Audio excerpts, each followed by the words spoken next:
This representation received an alarming report from credible persons, Mr. Chair, that there are ghost projects within the province of Ilocos Norte, including Lawag City. But it is not a flood control project.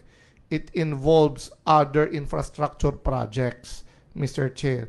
I was given the location, the name, Mr. Chair. At any rate, Mr. Chair, I would like to obtain a copy of the list of those projects that were completed based on the record of the DPWH so that we will come to know, Mr. Chair, if those reports were accurate, Mr. Chair. What year, Apo?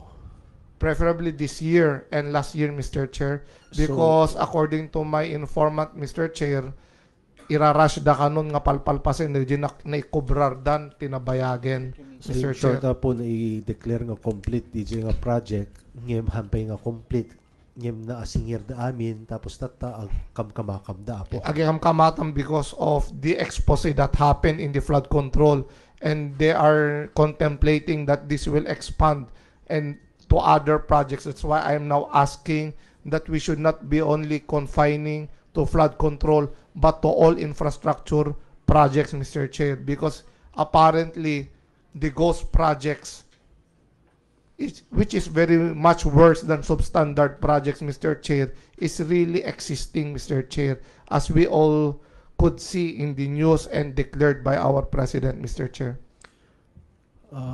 Is there an objection, Apo, with the request given by Honorable Jason Perez?